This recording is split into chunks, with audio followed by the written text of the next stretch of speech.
로마서 57번째 시간입니다. 로마서 5장 12절부터 15절까지 말씀입니다. 함께 봉독하시죠. 이러므로 한 사람으로 말미암아 죄가 세상에 들어오고 죄로 말미암아 사망이 왔나니 이와 같이 모든 사람이 죄를 지었으므로 사망이 모든 사람에게 이르렀느니라.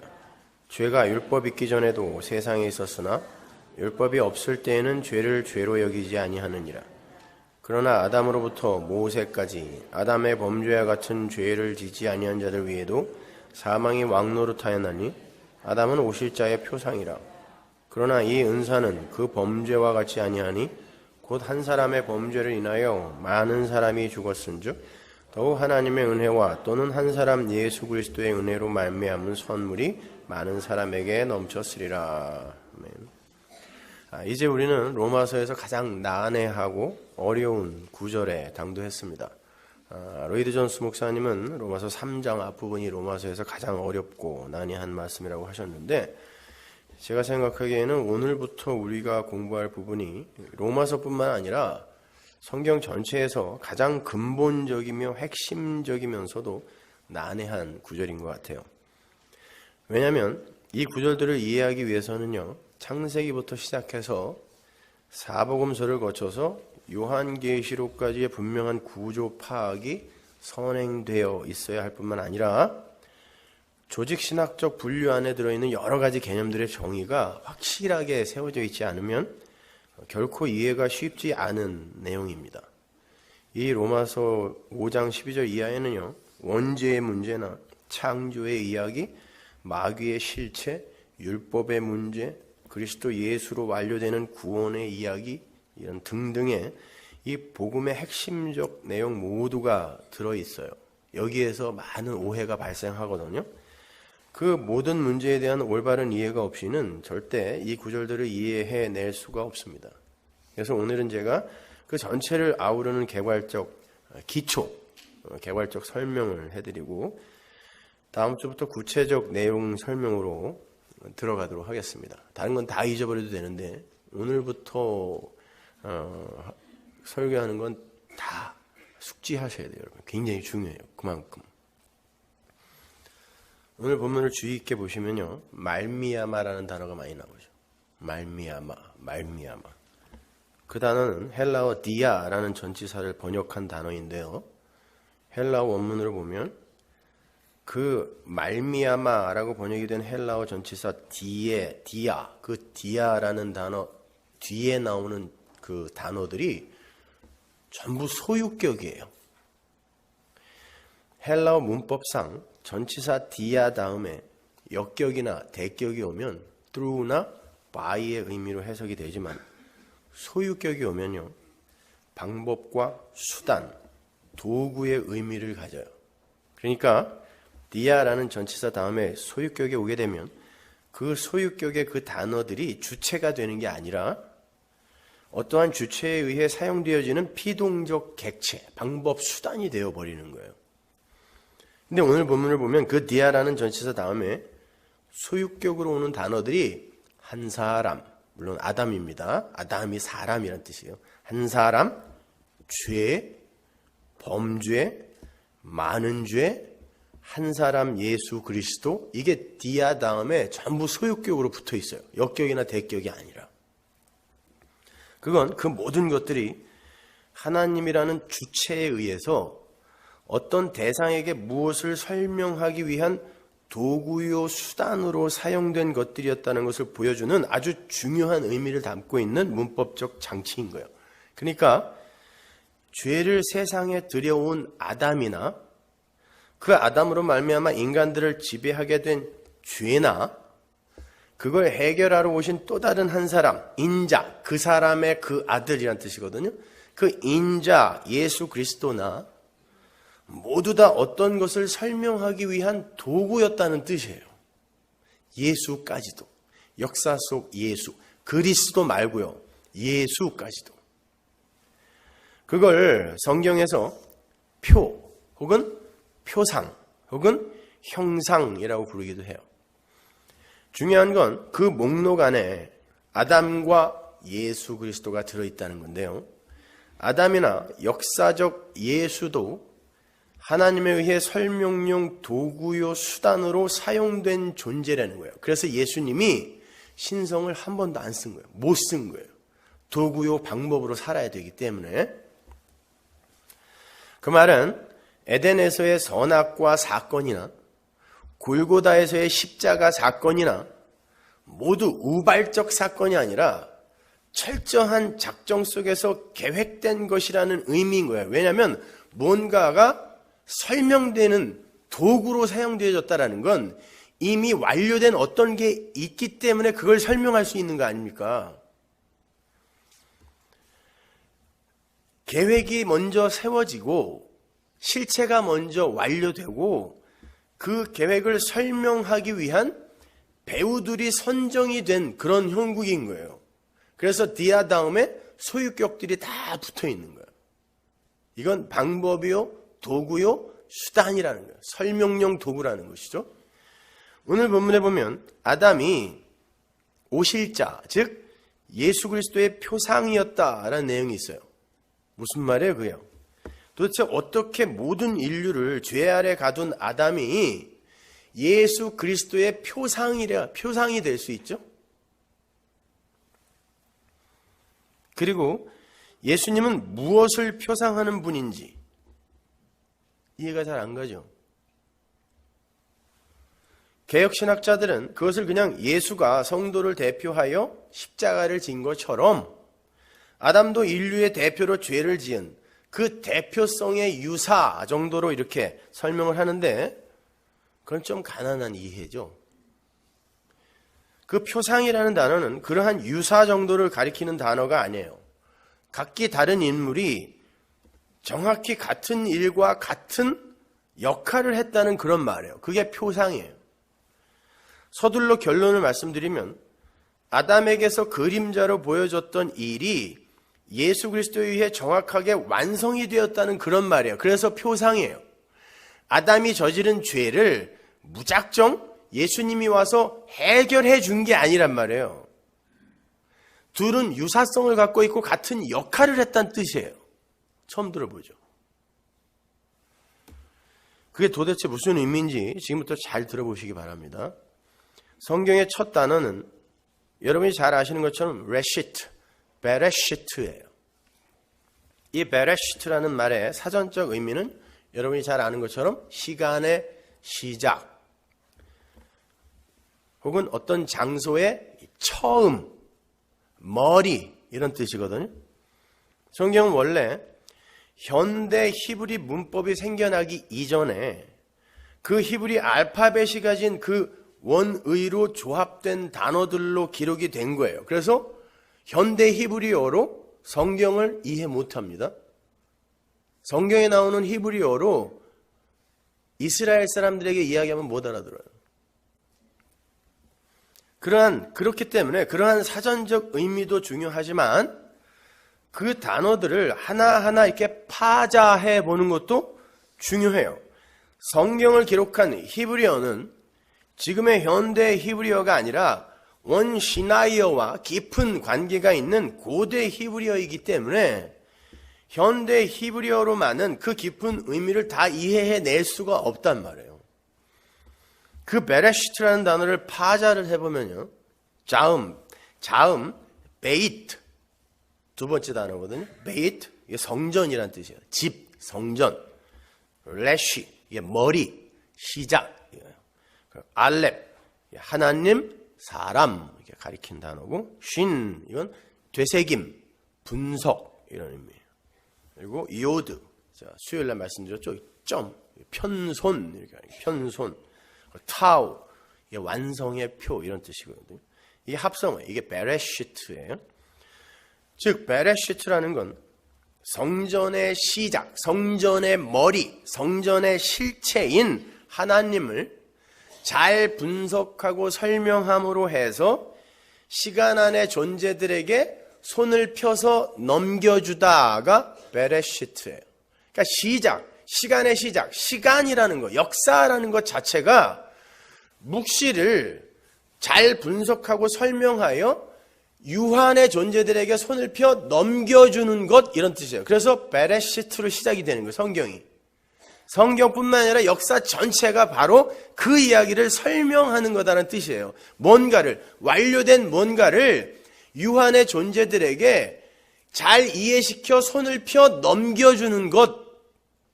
복음을 전한다 할 때 그 단어를 쓰죠. 넘겨주는 것. 이게 역사이며 말씀이라는 말입니다.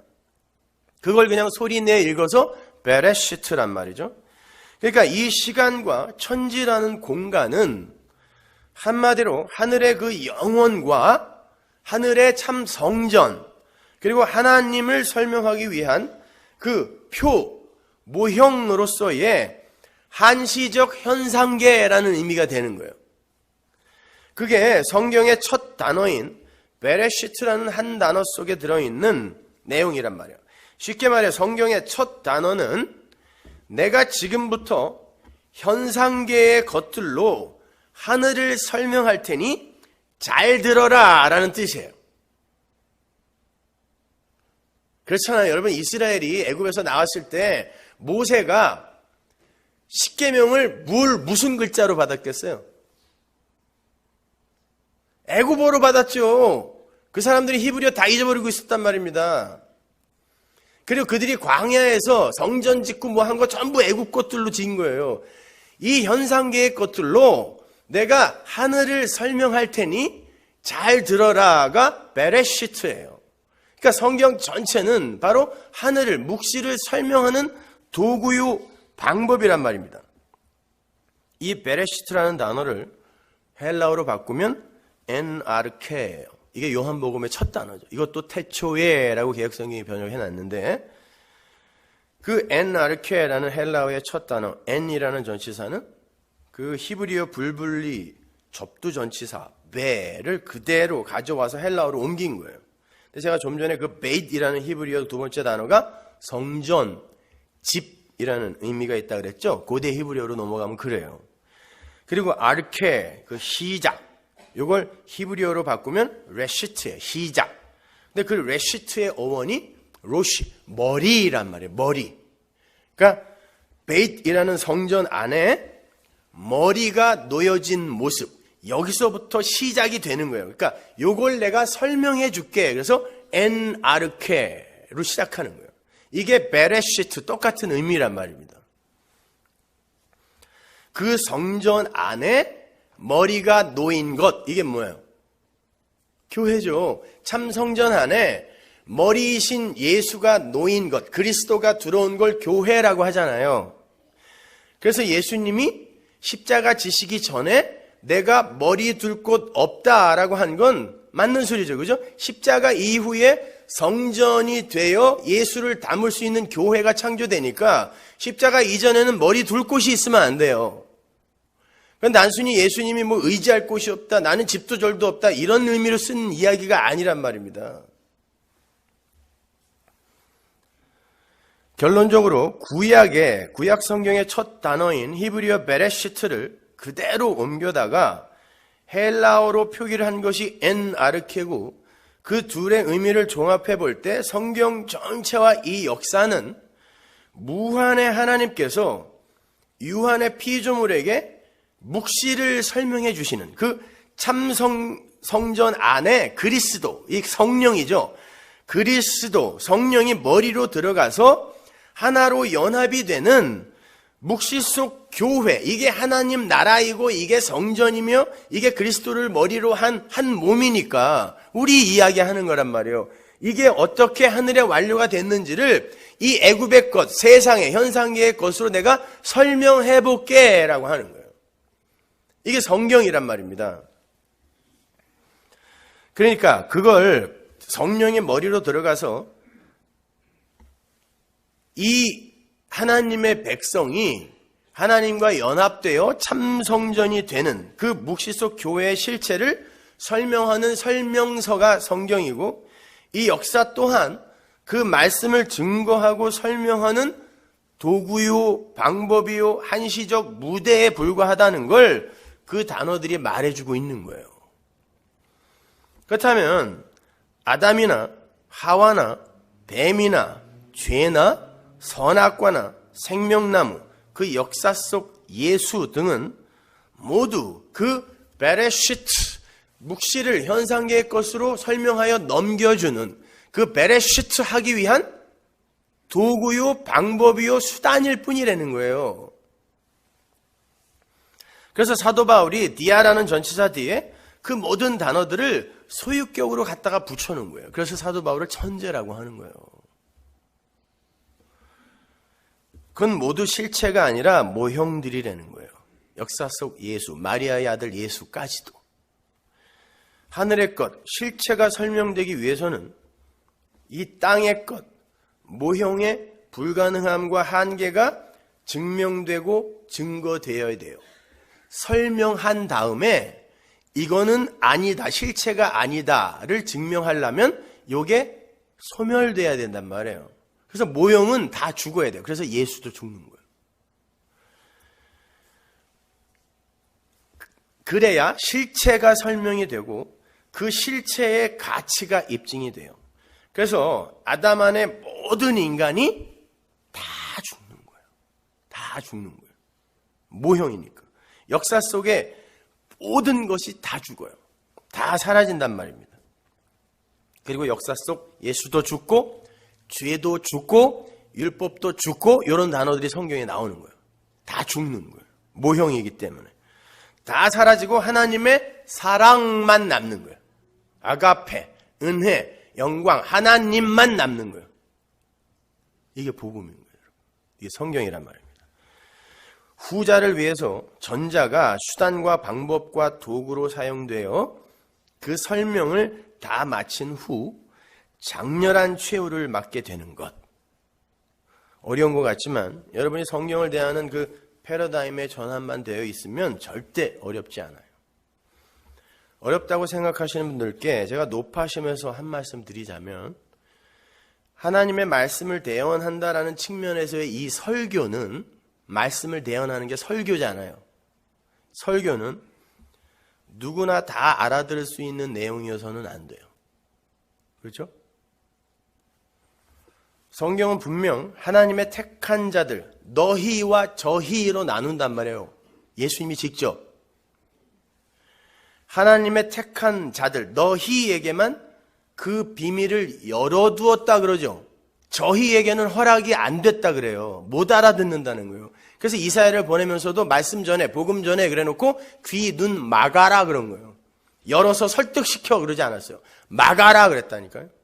복음을 전하면 사람들이 귀가 머는 거예요. 왜? 못 알아들으니까. 그래서 귀를 막아라 그런 거예요. 열어라가 아니라니까요. 그러니까 못 알아들어야 돼요. 하나님의 백성만 알아들어야 돼요.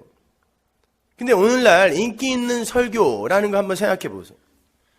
이건 보편, 인간 보편이 다 수긍하고 추구하는 선한 사람 되기, 도덕과 윤리의 준수, 사회에 좋은 영향력 미치는 사람 되기, 착한 일 많이 하기, 성도다운 사람 되기, 마음 다스리기 등등. 모든 설교가 이 적용으로 끝나잖아요. 그런 좋은 것, 보편적 인간들이 합의한 좋은 것에 대한 거죠. 그게 인기 있는 설교예요. 그리고 건강한 설교라고 하잖아요. 그런 설교는 감동도 있고 재미도 있고 흥미도 있어요. 그래서 그런 설교를 한 편 듣고 나면 결연한 결심도 하게 되고 의지에 불을 붙이기도 하고 감동받아 눈물도 흘려요. 누가 이렇게 살았대요 그러면. 그런데 그런 설교를 절에 가서 하면 거기 있는 사람들은 어떤 반응을 보일까요? 예수 이야기만 쏙 빼고 똑같은 내용을 절에 가서 하면 똑같이 감동받습니다. 똑같이 눈물 흘리고. 성경은 그걸 설교라고 하지 않아요. 그러니까 목사님이 절에 가서 설교를 하는데, 불교 대학원에 가서 설교를 하는데 스님들이 다 일어나서 기립박수를 치는 일이 생기는 거예요. 성경은, 예수님은 못 알아듣는다고 그러는데 중들은 알아듣고 일어나서 기립박수 치면 누가 맞는 거냐고요. 여러분이 복음 전한다, 간증한다 라고 돌아다니면서 여러분이 예수 안 믿는 사람들한테 얘기했을 때 그들이 감동받으면 여러분은 가짜인 거예요. 못 알아들어야 돼요. 그래서 어려운 게 맞는 거예요, 여러분. 그러니까 작금의 기독교는 여러 종교 중에 하나가 되어서 그 종교들이 동일하게 추구하는 어떤 동일한 것, 그런 걸 가르치고 행하려고 하는 그냥 잡교가 된 거죠. 설교는 묵시를 설명하고 예수를 설명하고 십자가와 은혜와 피를 설명하는 것이어야 돼요. 그래야 세상이 못 알아들어요. 그래야 중들이 못 알아듣는다니까요. 절에 가서 예수, 십자가, 피, 은혜 이런 거 이야기해 보세요. 어떻게 그들이 일어나서 기립박수 칩니까? 그렇게 세상은 알아듣지 못하는 예수 이야기, 하나님 아들 이야기, 은혜 이야기, 그 안에 말씀이 들어있는 자, 아들을 받은 자, 그들만 이해해요. 제가 지금 한국말로 이야기하는데 여러분들이 이해하죠? 그건 여러분 안에 한국말이 있기 때문에 그래요. 제가 헬라어나 히브리어로 설교해보세요. 할 수도 없지만 못 알아듣죠? 여러분 안에 그 말이 없어서 그래요. 마찬가지로 아들이 있는 자는 아들을 이야기하면 알아들어요. 근데 그게 없으니까, 말씀이 내 안에 없으니까 못 알아듣는 거예요. 그리고 어렵다 그러는 거예요. 그리고 중들이 하는 설법 같은 거, 마음을 잘 다스리고요, 평상심을 유지하고 중용의 도를 갖고 세상에 영향을 미치는 훌륭한 사람이 되세요. 그럼 다 알아들어요. 설교 아니니까.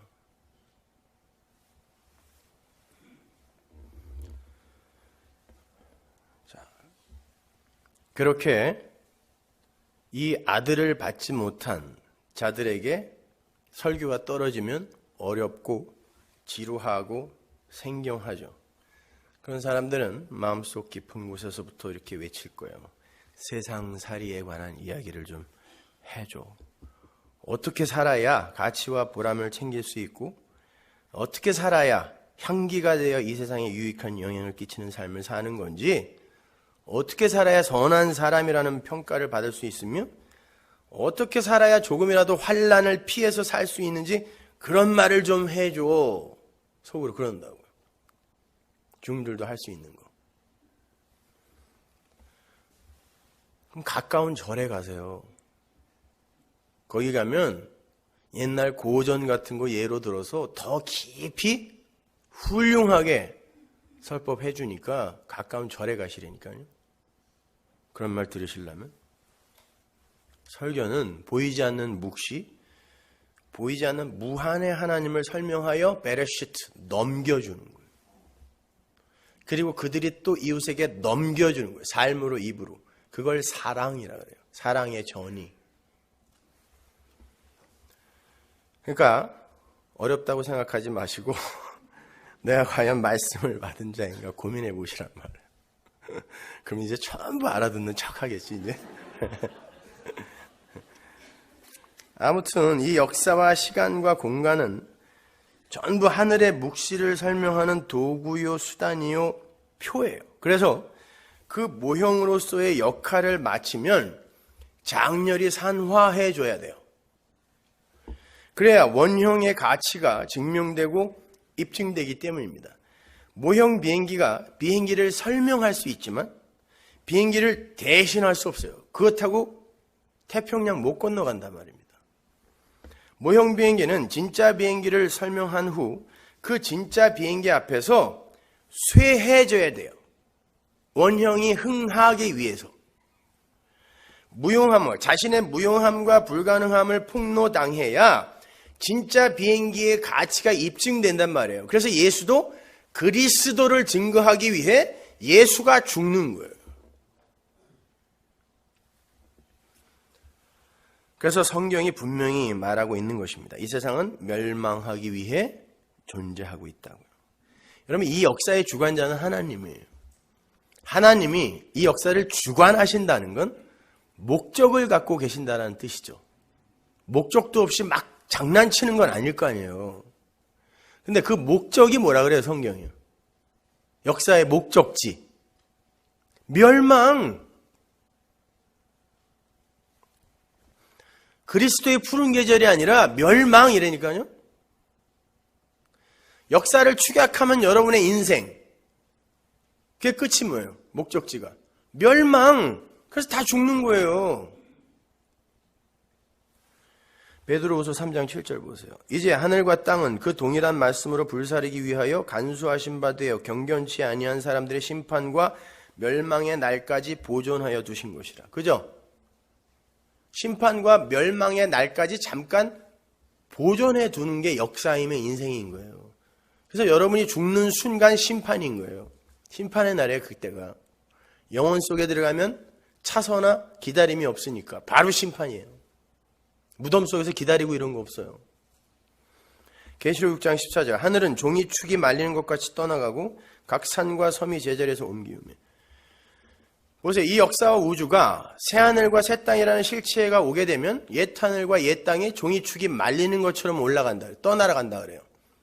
그럼 형상화시켜 그려보세요. 역사가 멸망으로 끝날 때 이게 종이축 말리는 것처럼 말려 올라간다라는 건 묵시 속으로 이 역사가 함몰되는 거죠. 그러면 이 묵시를 쭉 펼친 게 뭐란 뜻이에요? 역사라는 거예요. 그러니까 역사는 묵시를 설명하는 거예요. 그리고는 말려 올라가서 묵시에 함몰돼 버리는 거예요. 그러니까 이 역사 속에 일어나는 일은 그 어떤 것도 우발적인 것일 수가 없어요. 왜? 묵시를 쭉 펼친 거니까. 완료된 어떤 걸 펼친 거니까. 그래야 다시 말려 올라간단 말이에요. 그러니까 우발적인 게 하나라도 있으면 안 돼요. 모든 게 계획 속에서 진행되어져야 되는 거란 말이에요. 자, 이 역사가 창조되기 전에 어떤 일이 있었는지 한번 보자고요. 에베소서 1장 4절 보세요.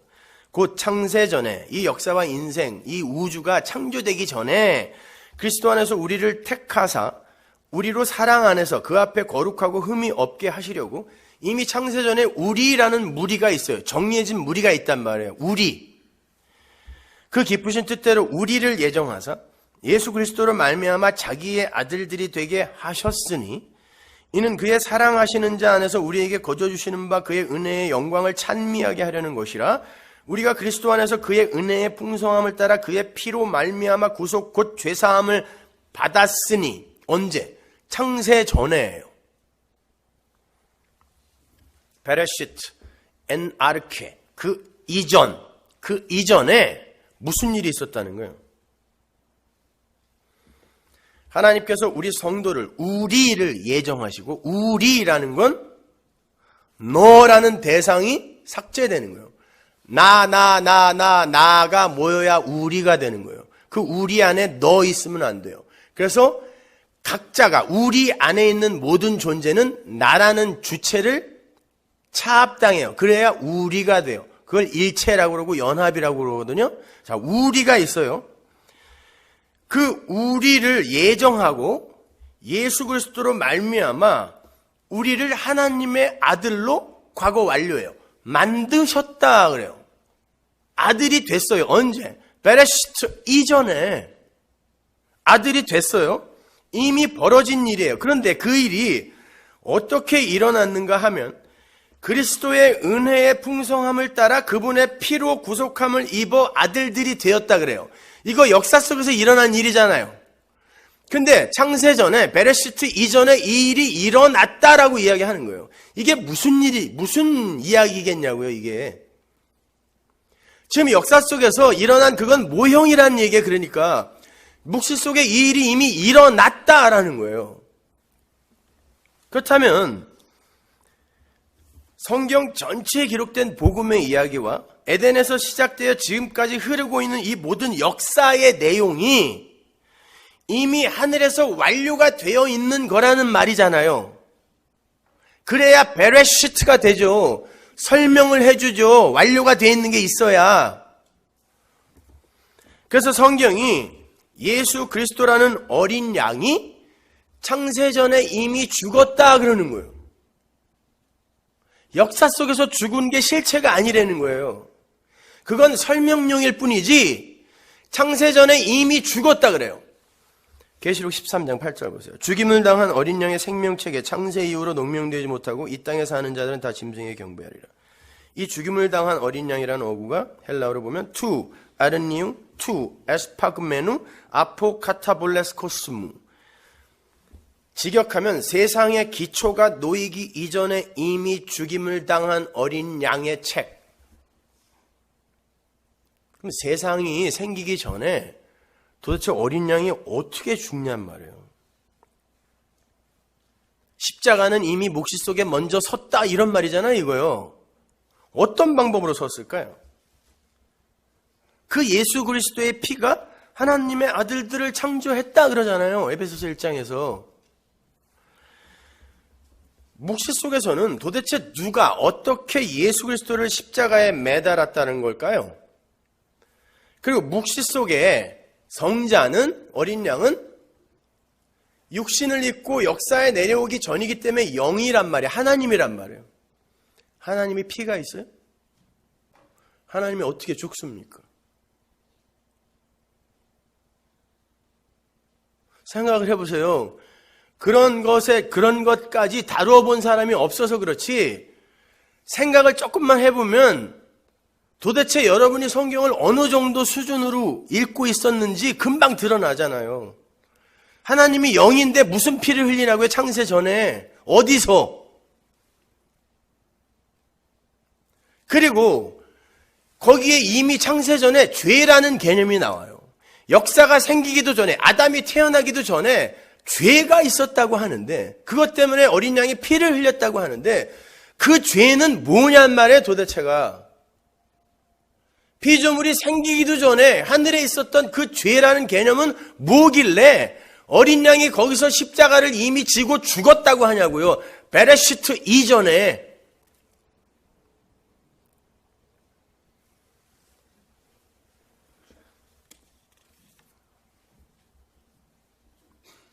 우리가 죄를 에덴 동산에서 아담이 선악과를 따먹음으로 말미암아 거기에서 죄가 시작된 거고 발출된 거라고 이해하고 있잖아요. 그런데 베레시트 엔 아르케 이전에 죄가 있었다는 거예요. 그리고 그것 때문에 어린 양이 죽었대요. 십자가를 졌대요. 하나하나 한번 풀어보잔 말이에요. 오늘 본문은 한 사람 아담으로부터 죄가 들어왔다 그래요.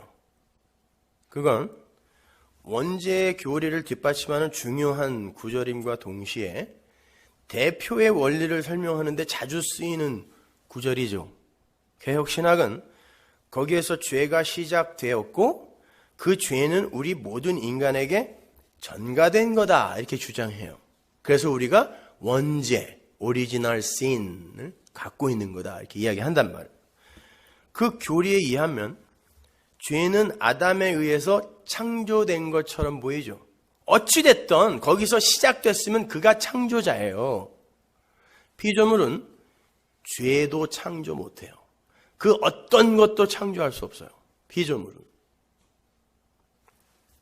그렇다면 죄라는 건 누군가로부터 주어진 거예요.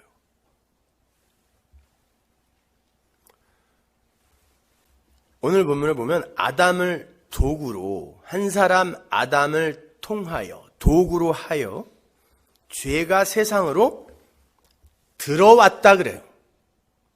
어디에 있다가 들어온 거란 말이에요. 시작됐다라고 하지 않는단 말이에요. 어디에 있다가 들어왔다 그랬단 말이에요. 한 사람 아담으로부터 죄가 세상에 코스모스, 우주에 들어왔다 그래요.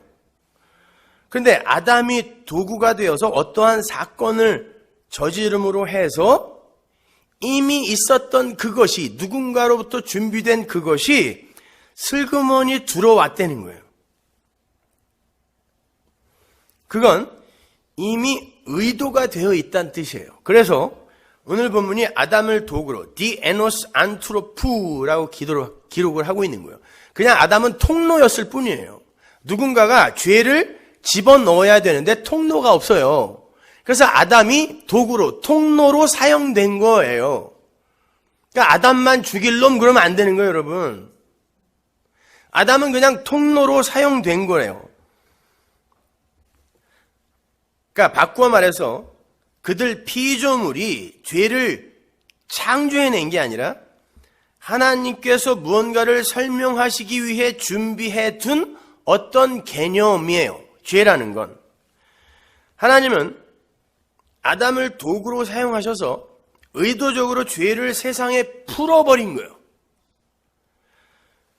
왜요? 바로 다음에 나와요. 모든 사람을 죄인으로 만들어서 사망의 상태로 만들어버리기 위해 죄가 들어왔다 그래요. 오늘 본문이. 보세요. 12절 다시 보세요. 이러므로 한 사람으로 말미암아 디아예요. 죄가 세상에 들어오고 죄로 말미암아 역시 디아예요. 죄도 도구예요, 지금요. 사망이 왔나니 이와 같이 모든 사람이 죄를 지었으므로 사망이 모든 사람에게 이르렀느니라. 이 이르다 디엘코마이는 삼투 확 빨려 들어와 뚫고 지나간 거예요. 죽은 거예요. 죽여버린 거예요. 사망이 모든 존재를. 그런 뜻이에요. 그걸 위해 죽은 자로 드러나게 만들기 위해 하나님이 죄와 아담을 도구로 사용했다가 12절이에요. 그럼 왜 죽여야 되는가? 보세요. 생각해 보세요. 왜 죽여야 되는가? 그럼 금방 이런 질문을 할 거예요. 웨스트민스터 신앙고백이나 하이델베르그 요리문답 공부한 분들은 그럼 하나님이 죄의 조성자인가요? 이 유아적 질문. 여러분, 죄라는 건 하나님, 창조주에게 해당이 안 되는 말이에요. 창조주가 뜻을 두고 행하는 모든 건 선이에요. 그걸 인간이 선악과 따먹고 자기들의 선악 구조, 도덕과 윤리와 사회법에 의해 이건 죄인데, 이건 아닌데 이렇게 하나님까지도 판단하는 게 이 세상이에요, 지금요. 누가 그걸 죄라 그랬냐고요. 아니, 한번 곰곰이 생각해 보세요. 여러분, 우리 왜 씻어야 돼요? 더러워서? 더러우면 안 돼요? 근데 그걸 누가 더럽다 그랬습니까? 그리고 모든 인류는 왜 물로 씻어요, 그거를? 이런 것들이 우리가 만들었다고 생각하세요? 결정되어서 우리에게 주어진 거예요.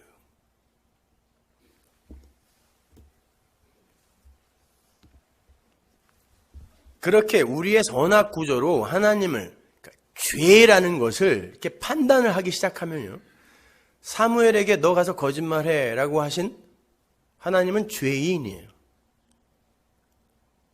너네 가나안에 들어가서 아기까지 다 죽여. 그 교살이에요. 살인 교사. 죄인이에요, 하나님. 그러면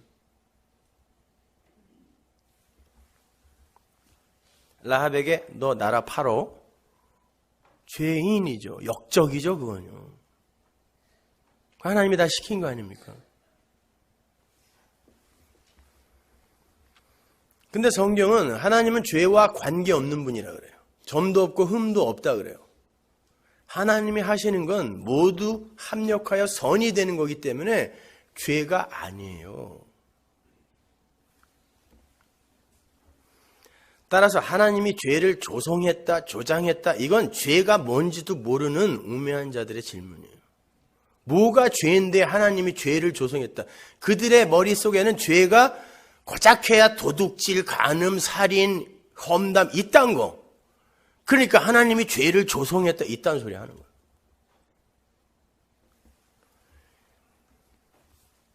하나님은 너무 착해서 죄와 관계없다라는 말이 아니라 하나님이 하시는 모든 게 선이기 때문에 죄와 관계없다고 하는 거예요.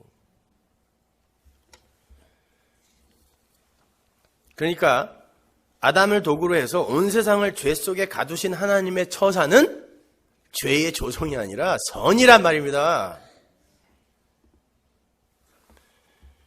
죄라는 건 피조물에게만 해당되는 개념이에요. 하나님의 영광과 찬송을 위해 존재해야 하는 피조물이 그 역할을 충실히 해내지 못하고 자기를 위해 사는 모든 사유와 행위가 다 죄예요. 하마르티아, 관역을 벗어난 거니까. 그게 죄란 말이에요. 그래서 선악과 먹지 마라고 했을 때 그걸 어긴 걸 죄라고 하는 거지, 그까짓 거 먹은 게 뭐 이렇게 대단히 하나님에게 손해가 되어서 그걸 갖다가 죽이기까지 하겠냐고요. 그게 죄다라는 걸 설명하기 위해서 그러는 거란 말입니다. 하나님은 무언가 그 창세전 언약, 묵시 속에서 일어난 그것, 이미 일어난 그것, 이걸 설명하기 위해 베레시트, 엔 아르케 하기 위해 아담을 도구로 하여 세상을 죄 속에 하나님이 가두어 버린 거예요. 제 말이 아니에요. 갈라디아서 3장 22절 보세요. 그러나 성경이 모든 것을 죄 아래 가두었으니 이는 예수 그리스도를 믿음으로 말미암은 약속을 믿는 자들에게 주려 함이니라. 표준 세번역으로 보세요. 그러나 성경을 보면 모든 것이 죄 아래 갇혀 있다고 합니다. 그것은 약속하신 것을 예수 그리스도를 믿는 믿음에 근거하여 믿는 사람들에게만 주시려고, 인간들을 모두 죽은 자로 만들어서 믿음으로만 산다, 이걸 가르쳐주기 위해 모든 자들을 사망 안에 가둬버렸다는 거예요, 하나님이. 그래서 죄가 필요했다는 거예요. 아담이 필요했던 거예요, 도구로. 그러니까 선악과 사건이나 뱀의 출현 등은 우발적인 게 아니라 모두 하나님의 계획과 작정 속에 들어있었던 것이라는 말입니다. 그래서 선악과를 가장 보기 쉬운 동산 중앙에다가 보암직도 하고 먹음직도 하고 지혜롭게 할 만큼 탐스럽게 만들어 심어놓은 거예요. 먹으라고. 그 좋은 생명나무는 어디다가 감춰뒀는지 이런 방구 얘기도 없어요. 그리고 거기에는 열매가 맺혀 있다라는 말조차 없어요. 선악과는 열매가 맺혀 있어요, 이미. 생명나무에는 실과라는 단어가 없다니까요. 왜? 그리스도가 실과거든요. 에덴에서 그게 맺혀 있으면 안 되는 거예요.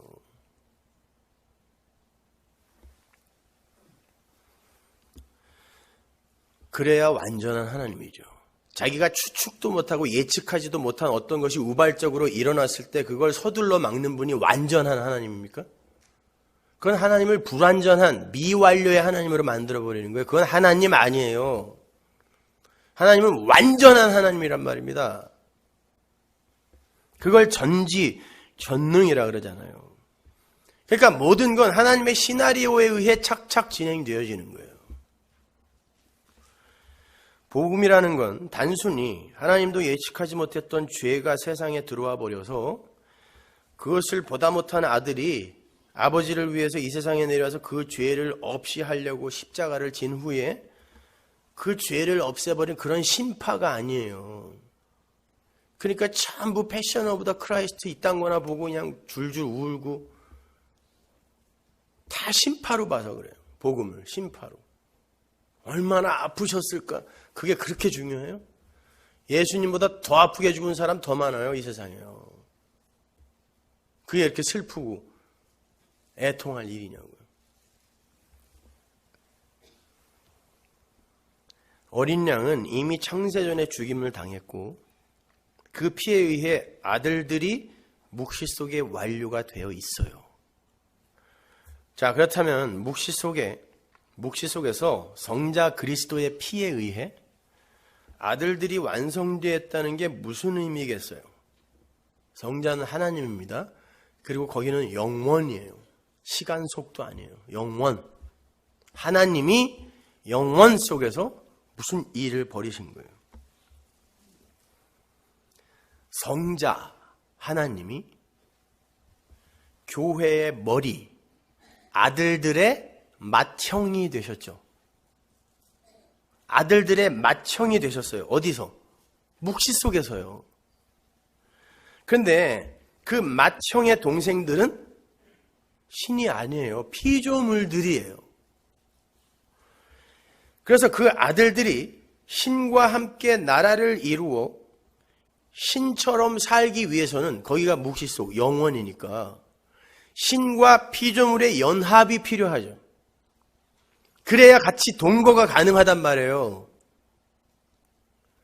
신과 피조물은 동거가 불가능해요. 돌격하여 신체케 죽여야 되는 거예요. 그게 거룩의 개념이란 말입니다.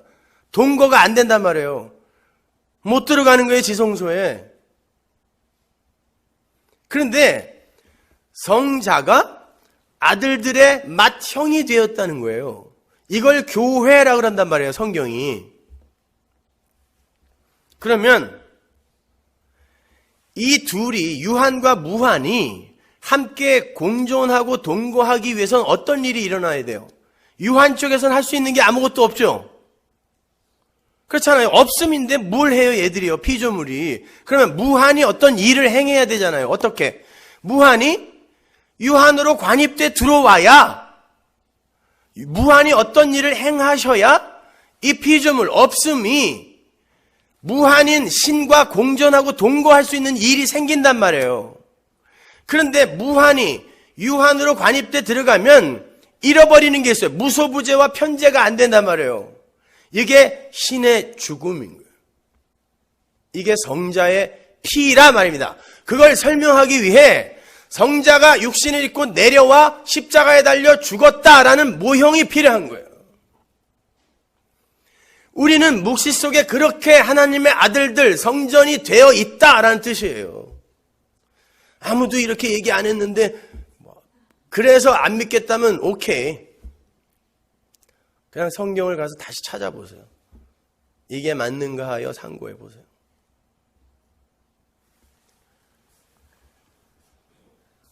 삼위일체 하나님으로서의 성자가 죽는 거예요. 그리고 하나님의 아들들의 그 맞이로 무소부재와 편재를 상실한 육을 가진 새로운 존재가 되시는 거예요. 우리를 하나님의 아들로 만들어내시기 위해서 우리의 불가능한 처음 자리, 없음의 자리, 그게 하나님 앞에서의 죄예요. 생명은 하나님에게만 속한 것이기 때문에 하나님 밖의 모든 건 다 죽은 거예요. 근데 그 죽은 것이, 죽음이라는 게 뭐 때문에 온다? 죄 때문에 온다 그러죠. 그러니까 생명 밖의 모든 건 죽은 거라는 건 그게 죄라는 뜻이에요, 여러분. 하나님 외에 모든 게 악이며 죄예요.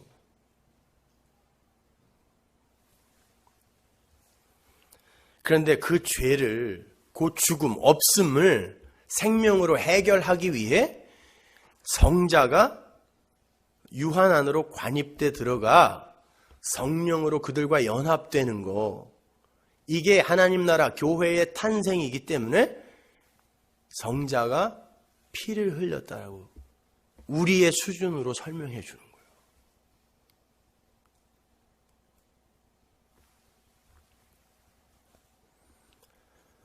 그로 인해 없음에 불과한 먼지들이 하나님과 방불한 존재로 있음의 자리에 앉게 되는 거예요. 말씀을, 아들을, 빛을, 성령을 품은 새 성전이 되는 거예요. 그 무한의 창조를 설명해 내시기 위해서 아담이라는 존재가 필요했고, 그 첫 번째 아담이 온 세상을 죄 속에 가두는 통로 역할을 함으로 해서 묵시의 설명이 시작되는 거예요. 왜? 다 죽은 것에서 시작돼야 되기 때문에. 잘 생각해 보세요. 오늘 본문이 왜 아담을 오실자의 표상, 예수 그리스도의 모형이라고 부르는지 한번 생각해 보시란 말이에요. 아담은 죄인의 표상이기도 하지만 예수님의 표상이기도 하다는 말이거든요. 예수님도 마찬가지고요. 이게 어떻게 연관이 되는지를 잘 알아야 성경 전체가 일관성 있게 이해가 가게 돼요. 아담은 하나님께서 여자인 하와를 창조해 내는데 도구로 쓰여진 사람이죠. 아담이 없으면 여자는 없어요. 왜? 아담의 갈비뼈가 꼭 필요하거든요. 여자, 교회가 탄생하는 데에 어떤 남자가 반드시 필요해요. 그래서 창세기 1장에서는 하나님의 형상으로 남자와 여자가 만들어졌다 그래놓고 그걸 단수로 사람이라 그래요. 그러니까 사람 안에 남자와 여자라는 내용이 들어있는 거예요. 이건 둘이 객체로 따로 존재하면 안 되는 거예요. 그래서 우리의 형상으로 사람을 만들자 하고 남자와 여자를 만드셨다라고 하는 거예요. 그게 사람의 내용이다라는 뜻이란 말입니다. 하나라는 거예요. 근데 어떻게 하나라는 거예요? 고린도후서 4장 4절 보세요. 그 중에 이 세상 신이 믿지 아니하는 자들의 마음을 혼미케 하여 그리스도의 영광의 복음의 광채가 비추지 못하게 함이니 그리스도는 하나님의 형상이니라. 그리스도에 의해 교회가 탄생됐죠. 어떤 방식으로? 그리스도 안에, 그리스도가 머리이고 그리스도 안에 교회가 이렇게 함몰되어 들어가서 교회가 탄생됐잖아요. 여자가, 그죠? 그리고 이거를 하나님의 아들이라 그래요. 사람이라고 한단 말이에요. 이거를 하나님의 백성. 그러니까 남자와 여자가 지금 하나가 되어 있을 때 그걸 그리스도 그래요. 그게 구원이거든요. 그 이야기를 창세기 1장에서 남자와 여자 이렇게 부르는 거예요. 그래서 우리의 형상이라고 해놓고 사람의 이야기가 나오고 여기서는 그리스도가 하나님의 형상이다 라고 설명을 주는 거란 말입니다. 그러니까 부활 후에 그리스도는 교회의 머리가 되어 여자, 신부와 연합한 남자의 모습이라고 생각하시면 돼요. 십자가 이전의 예수는 아직 교회의 머리가 아니죠. 연합이 안 됐을 때 여자가 밖에서 홀로 객체로 존재하며 우리도 하나님처럼 돼야지 하고 선악과 처먹고 그러면 어떻게 되는 거예요? 그게 죄, 사망의 세상이란 말이에요. 그래서 십자가 이전에 남자를 여자가 죽게 만드는 거예요. 하나님의 백성 이스라엘이 남편을 죽여버렸다니까요. 아직 머리가 아니니까. 그런데 십자가 이후에 그리스도의 영이 내려와서 성자와 교회를 성령 안이라는 새 성전으로 이렇게 묶어버린단 말이에요. 그래서 성령 안, 그리스도 안 이런 단어가 이렇게 많이 나오는 거란 말이에요. 그러니까 그렇게 성령에 의해 교회가 그리스도와 한 몸으로 이렇게 연합이 되는 거란 말이죠. 그걸 누가 모형한다고요? 아담이 모형하고 있잖아요. 그래서 아담이 오실자의 표상이라는 거예요. 단순히 대표의 원리의 유사성을 이야기하는 게 아니에요. 오늘 본문은요. 아담 자체가 어떻게 묵시 속에 하나님의 나라, 하나님의 아들들이 창조되었는지를 설명하는 도구잖아요. 그래서 그리스도의 표상이라고 하는 거예요. 그러면 아담이 그리스도의 표상이면 예수님은 아담처럼 이 세상에서 죄인으로 죽어야 맞죠? 그래서 제가 지난 수요일 날 그런 설명을 해드린 거예요. 율법의 완전, 이걸 설명하면서. 자, 그러니까 그 여자가 탄생할 때 남자가 잠이 들어요. 잠이라는 건 항상 죽음을 메라포한다 그랬습니다. 아담이 신랑이 남자가 여자의 탄생을 위해 자기의 존재성을 차압당하는 거예요. 성자가 하나님의 자리에서 내려와 버리는 거, 피를 흘리는 거, 이게 죽음이란 말이에요. 그래야 아들들이 생겨요. 그래야 성자의 신부들, 연합의 개념에서 신부라고 하는 거예요. 신부들, 아들들이 생긴단 말이에요. 그래야. 피를 흘려야. 그래서 아담이 잠드는 거예요. 그리고 아담의 옆구리가 뚫리고 아담의 심장을 감싸고 있는 갈비뼈가 하나 적출이 되는 거예요. 남자의 완전한 죽음이라는 의미의 그거는요. 거기에서 여자가 생겨나는 거예요. 하나님이신 성자 예수 그리스도가 피조물과 연합되기 위해서 하나님의 자리에서 내려와 피조물 속으로 관입해 들어가서 그들의 머리로 연합해버리는 그런 모습이란 말입니다. 그게 성자이신 예수 그리스도의 피의 개념이에요. 이해가 안 가면 여러 번 들으세요, 여러분. 그것이 창세기 2장부터 선악과 죄, 뱀, 아담, 하와 이런 걸 소재로 하여 이제 설명되는 거예요. 베레시트 되는 거예요. 그것이. 하나님의 맏아들로 창조된 남자인 아담이 여자라는 존재의 불가능함에 의해 죽음의 자리로 내몰리는 거예요. 하와에 의해 엉뚱한 아담이 무투타무투의 자리로 내려가게 되는 그 그림인 거죠.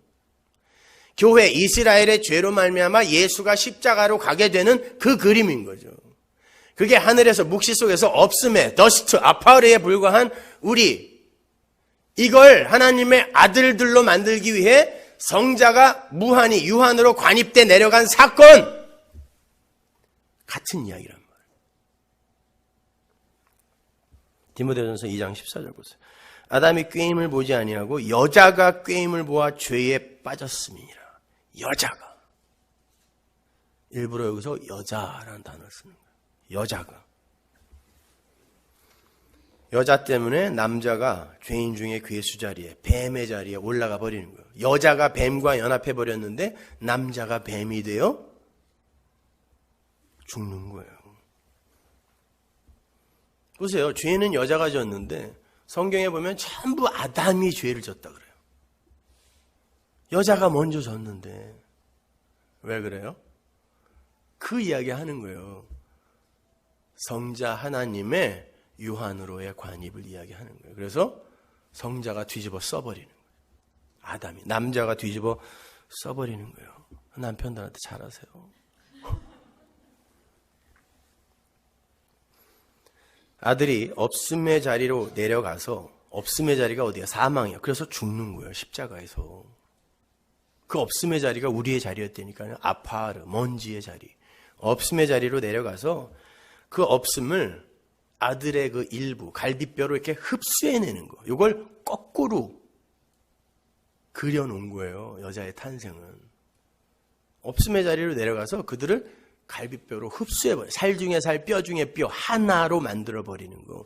이게 묵시 속에서 일어난 일이다라는 거를 보여주는 거란 말이에요. 여자가 예수 밖에 존재할 땐 항상 뱀과 연합하게 돼 있어요. 그래서 이 남자를 공격해요. 왜? 이 밖에서 혼자 홀로 독립적인 개체로 존재하려고 하는 것 자체가 창조주를 무시하는 거예요. 그게 창조주 살해 사건이란 말입니다. 그래서 뱀이 여자와 연합하는 거예요. 뱀이 하나님 나라의 반역자, 여자와 연합하여 여자가 뱀 되는 거예요. 사실은 뱀이 여자고 여자가 뱀인 거예요. 우리 얘기하는 거예요. 우리.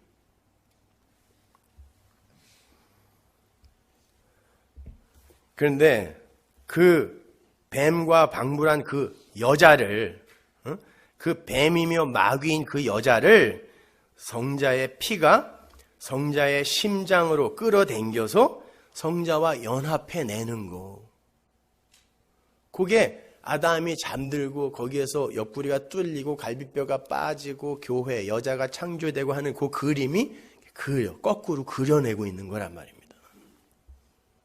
그렇게 해서 너희는 창조된 거야. 이렇게. 그러니까 그 예수 그리스도의 은혜 안에 함몰된 자를 성도라 하는 거고, 예수 밖에서도 홀로 독립적 존재로 살 수 있다고 자신들의 가능성과 힘과 가치를 증명하려 하는 이들이 뱀인 거예요. 한번 생각해 보세요. 교회 안에 그 예수 없으면 저는 아무것도 아닙니다 라고 고백하는 사람이 많아요. 예수는 뭐 개뿔도 알지도 못하면서 그냥 어떻게 해서든지 나는 예수 믿는 사람이라는 걸 증명하기 위해 뭔가를 하는 사람이 많아요. 강대상에서는 어떻게든 이것들을 그냥 사용해서 내 힘으로 사용해 버리려고 그냥 헌신 강요하고 헌금 강요하고 봉사 강요하고, 여기서는 또 그렇게 해야 잘하는 건 줄 알고 서로 그냥 악어와 악어처럼 그렇게 살고 있지, 무슨 신앙생활을 하고 무슨 예수를 믿고 있냐고요, 교회가.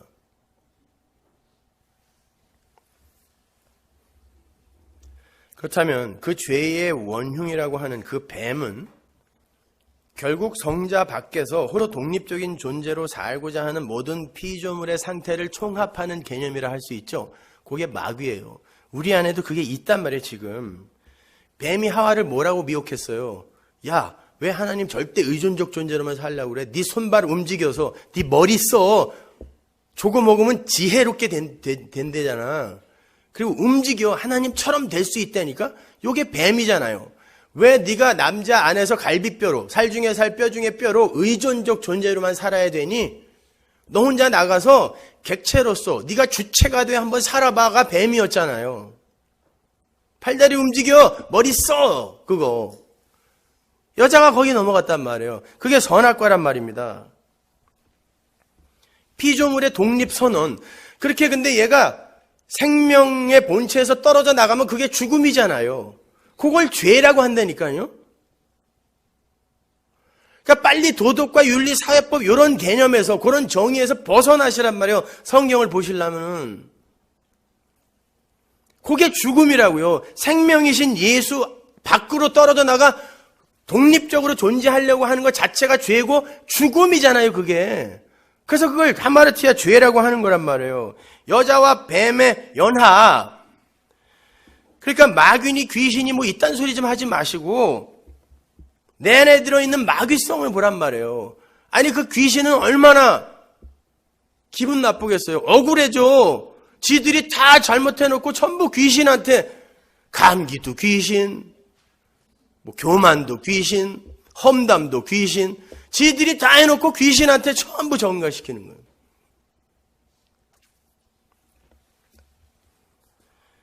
하나님께서 그 뱀과 연합되어서 남자의 살 중에 살, 뼈 중에 뼈의 자리를 박차고 나가서 독립을 선언한 여자를 다시 남자의 심장으로 끌어당겨서 연합시켜내는 걸 구원이라고 그랬습니다.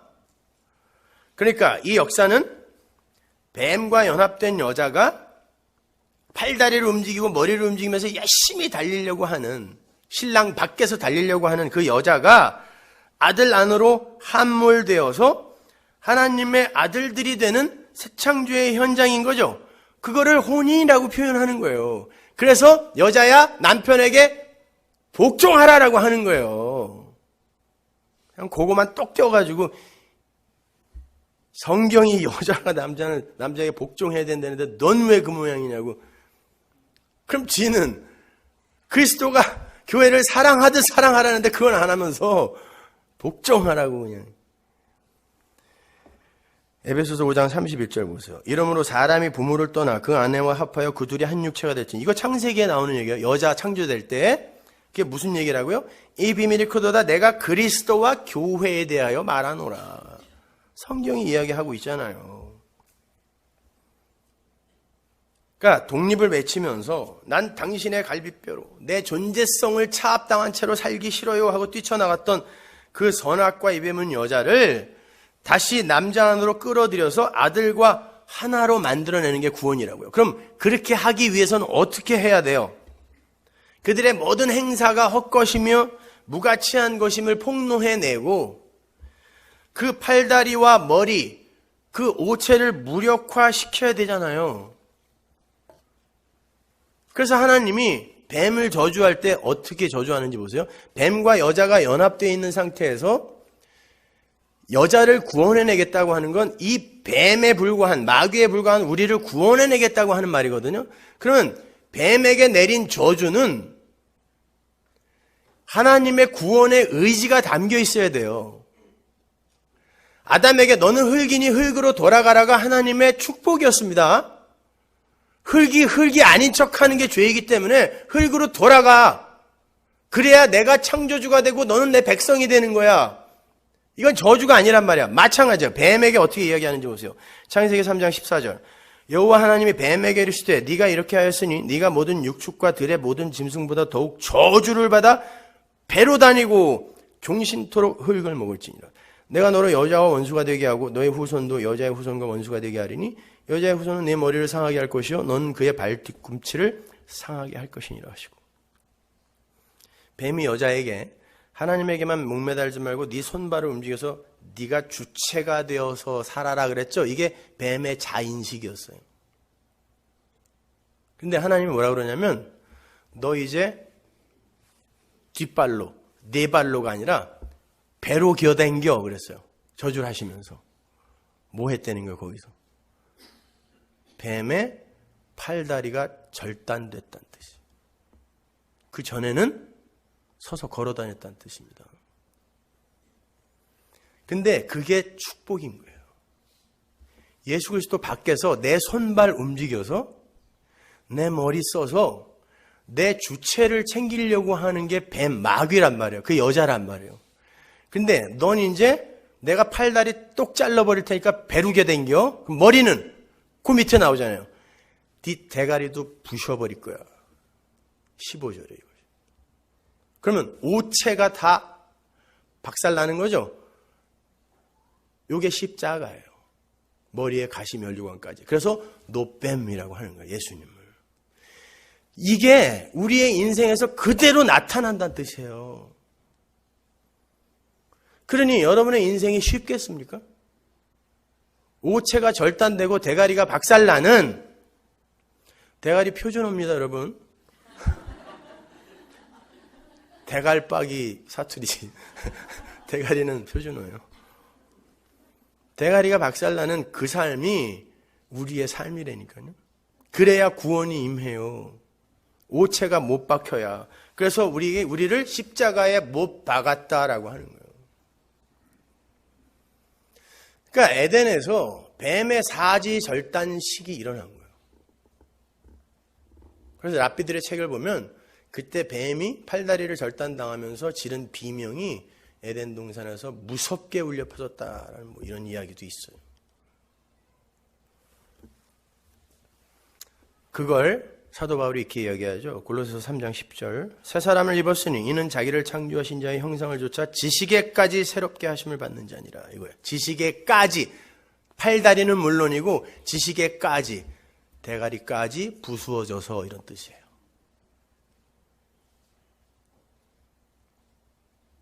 그러면 성경이 창세기부터 이렇게 일관성이 있어지죠. 그죠? 그러면 이 아담이 오실자, 예수 그리스도의 표상이라고 그랬는데 어떤 면에서 아담을 예수님의 표상이라고 했는지 조금 다른 관점에서 제가 한번 설명해 드리고 마칠게요. 예수님은 이 세상에 당신의 신부들을 찾으러 오셨습니다. 선악과 따먹고 뱀과 한편이 된 여자를 찾으러 온 거죠. 내 밖으로 나간 여자를 갈비뼈로, 살 중에 살, 뼈 중에 뼈로 끌어당기기 위해. 이게 혼인이니까. 호세아서 2장 19절 보세요. 내가 네게 장가들어 영원히 살되 의와 공변됨과 은총과 긍휼히 여김으로 네게 장가들며 진실함으로 네게 장가들리니 네가 여호와를 알리라. 여호와 측에서 우리를 찾아와, 고멜 같은 창녀 같은 우리를 찾아와 너는 내 갈비뼈야. 나가서 네가 네 주체, 너를 위해 살게 되면 너는 이 꼴 걸레되는 거야. 보여주는 게 호세아서거든요. 그래서 하나님이 와서 없음인 그녀에게 가서 장가들겠다고 찾아오는 게 구원이에요. 그게 묵시 속에서 일어났단 말이에요.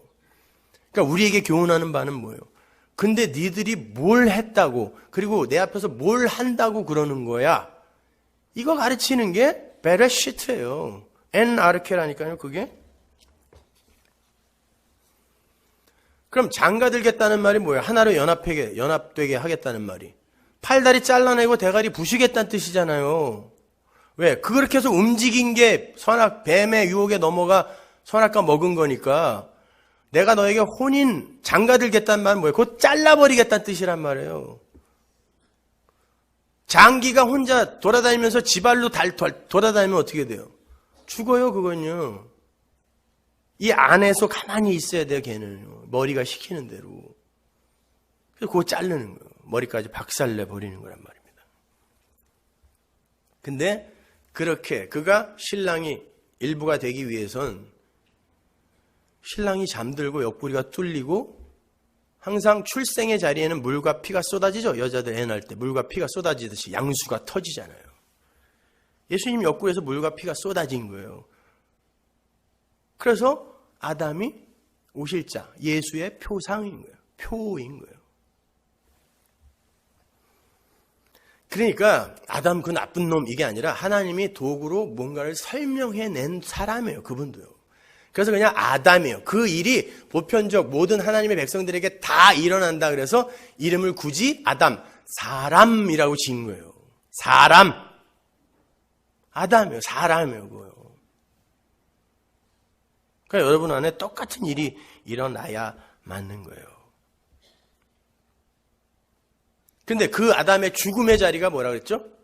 없음의 자리, 죄의 자리라 그랬잖아요. 그 사망의 자리가 죄의 자리니까. 그래서 예수님이 죄 아래 오셔서 죄가 되어 십자가에서 죽는 거란 말입니다. 로마서 8장 3절 보세요. 율법이 육신으로 말미암아 연약하여 할 수 없는 그것을 하나님은 아시나니 곧 죄를 인하여 자기 아들을 죄 있는 육신의 모양으로 보내 육신의 죄를 정하셨다. 그 죄를 너 죄 있다라고 선고해 버렸다는 거예요. 너 죄 있어 이렇게 선고해 버렸다는 거예요. 그러니까 십자가 이전에 예수님은 죄인이에요, 여러분. 근데 히브리서 말대로 죄 없는 죄인이에요. 왜? 하나님이 죄인으로 정했으면 죄인이에요. 억지로 편들으려고 죄인 아니에요, 죄인 아니에요 그러지 마세요. 성경이 죄인이라고 했으면 그냥 죄인이에요. 그러나 죄 없는 죄인이에요. 왜? 하나님이 시킨 대로 한 건 죄가 아닌데 하나님이 뭘 시켰냐면 너 죄인 해라고 시켰기 때문에 죄인이고 그걸 순응했기 때문에 죄인 아닌 거예요. 그래서 그분은 하나님이 시킨 대로 했고 그분 안에 그리스도 말씀을 갖고 오신 분이기 때문에 죄 점도 없고 흠도 없는 재물이라고 하는 거지. 그분이 이 세상에서 죄 우리가 선하게 구조로 판단하는 그런 것들을 점도 없고 흠도 없는 삶을 살았다는 뜻이 아니에요. 이사야서에 보면 예수님이 질고를 졌다 그러고 마태복음에 보면 그분이 우리의 질병을 가져가셨다 그래요. 그래서 허구한 날 아팠어요. 병 걸린 재물은 점도 없고 흠도 없는 재물이 못 된단 말입니다. 근데도 왜 점도 없고 흠도 없는 재물이라고 하냐면 하나님이 너 죄인해 그랬을 때 죄인하는 게 순종인 거예요. 그게 점도 없고 흠도 없는 거예요. 예수가 그거 했단 말이에요. 하나님이 묵시 속에서 완료해 놓은 아들들을 애굽에 보내서 니네 애굽에 종해. 애굽에 가고 싶어 간 것도 아니에요. 하나님이 보내버렸잖아요. 그래놓고 애굽에 종해. 죄인해. 그러면 해야 되는 거예요. 그러나 하나님이 묵시 속에서 다 용서해 놓은 생명으로 창조해 놓은 죄인 되는 거예요. 근데 이걸 인정 안 하려고 하니까 문제인 거예요. 나 죄인 아니야. 이걸 증명하기 위해 신앙생활 전부를 소진하잖아요. 그거 증명하기 위해서.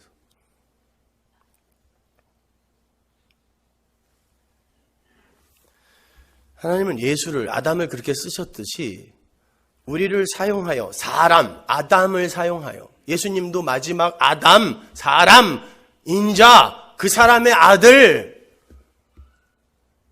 사람을 사용하여 묵시를 베레시트 하시려고 하는데 우리는 그걸 설명하기보다는 나를 증명하려고 하는 거. 이게 종교라 말입니다.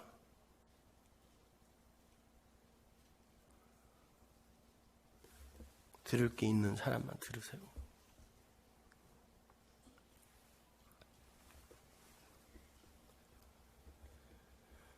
그렇게 죽어야 할 죄 아래 있는 육신을 갖고 그 안에 말씀, 성령, 그리스도를 담고 이 땅에 오신 예수가 십자가에서 죄인이 되어 죽고 껍데기가 소멸된 후에 하나님이 주시는 완성해 놓은 새 몸을 그리스도 성령과 연합된 상태로 살려냈잖아요. 하나님이 그 상태로 살아나는 게 그리스도예요. 그래서 우리가 그리스도인이란 말이에요.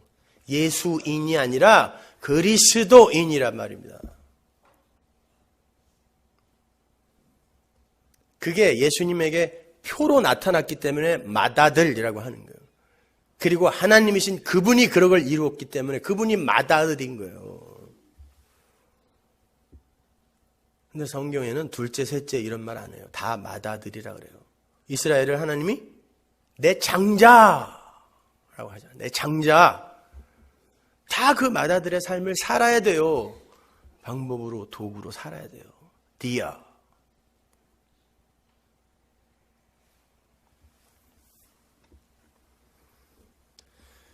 예수님은 하나님이 시키는 대로 율법에 맞아 죽어 순종을 하심으로 하나님 사랑을 이루시고 그로 말미암아 그리스도를 보여줌으로 말미암아 베레시트 했죠. 우리에게 사랑을 전해줬어요. 그래서 하나님 사랑과 이웃 사랑을 그분이 완성했다는 거예요.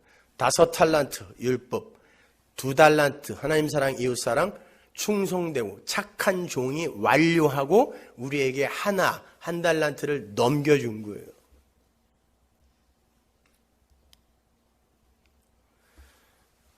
그러니까 여러분 삶 속에서도 반드시 그 삶이 일어나야 돼요.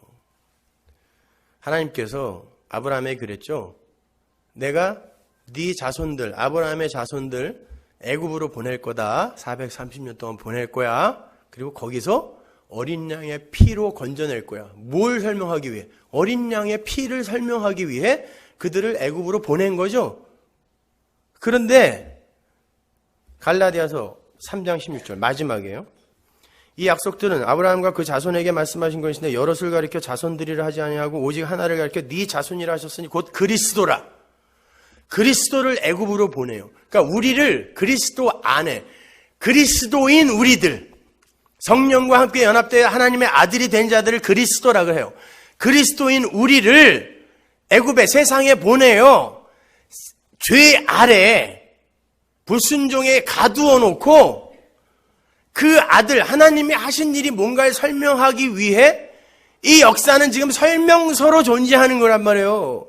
그러니까 여기서 뭐 대단한 거 이루려고 하지 마세요. 뭐 행복한 가정, 좋은 교회, 훌륭한 사회, 나라 다 헛거예요. 훌륭한 나? 천만의 말씀. 하늘의 것이 진짜라는 걸 설명하기 위해서는 모형은 반드시 소멸되어야 된다 그랬죠. 천상의 교회, 요한계시록에 나오는 천상의 교회가 그게 진짜 교회네요. 우리 사도신경에서 고백하잖아요. 거룩한 공회와 이게 거룩한 교회, 묵시 속에 교회가 있음을 믿습니다라는 뜻이죠. 그게 진짜 교회입니다를 설명하기 위해는 이 땅의 교회가 어떻게 돼야 돼요? 깨져야 돼요. 근데 왜 또 사람들이 이렇게 오는 거야 도대체? 깨져야 된다니까요. 박살이 나야 마찬가지로 거기 있는 나가 진짜 나예요. 그러면 이 땅에 내가 깨져야 되는 거예요.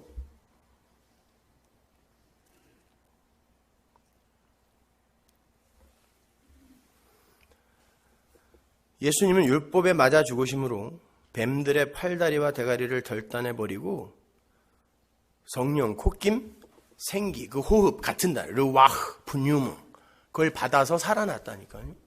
새 몸으로. 지식에까지 새로운 몸으로. 우리의 삶 속에 그게 나타난단 말입니다. 그래서 우리의 삶이 이렇게 처절한 고난으로 점철되는 거예요. 한 번에 뚝 자르면 좋겠는데 이게 잘 말이 듣지도 않아 칼도. 그래서 그냥 자르는데 또 자르고 자르는데 또 자르고 또 남았다고 또 자르고 한 번에 다 안 잘라지니까.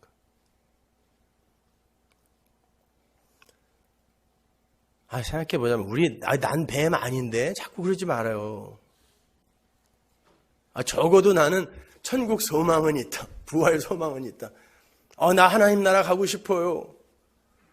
솔직히 얘기해보자고. 왜 가고 싶어요? 살기 힘들어서 가고 싶죠? 예수님이 너무 보고 싶어서 가고 싶으세요? 여기서 사는 게 힘들어서 가고 싶으세요? 사는 게 힘들어서 가고 싶다면 내가 편하자고 가고 싶다는 거죠? 그걸 죄라 그래요. 그걸 천국 소망이라 그래요? 지 편하자고 자살하는 걸 순교라고 그럽니까? 예수 때문에 자살하는 사람 어디 있어요? 돈 때문에, 자식 때문에는 자살해도. 우리가 뱀이지 뭐예요 그러면요. 팔다리 붙은 뱀. 그러니까 잘라내야 되는 거예요. 이 역사 속에서 하나님이요. 그걸 자기 부인이라 그러고 그걸 십자가라 그래요. 오늘 강도가 좀 셌는데 사람들이 오니까 또 쫓아내려고 저 인간이 마음을 먹었나 또. 할 수 없어요. 알아듣는 분만 남으시면 돼요. 여러분의 인생은 사지절단, 아니 오체절단의 삶으로 점철될 거예요. 그걸 겪으면서 하나님 더 확실히 잘라주세요 라고 고백하는 게 진짜 성도예요. 기도하겠습니다. 하나님 은혜를 감사합니다. 우리 하나님, 그게 진짜 성도가 가야 하는 맞는 길이라면 가보겠습니다. 잘 견디게, 이기게 해 주옵소서. 예수님 이름으로 기도합니다.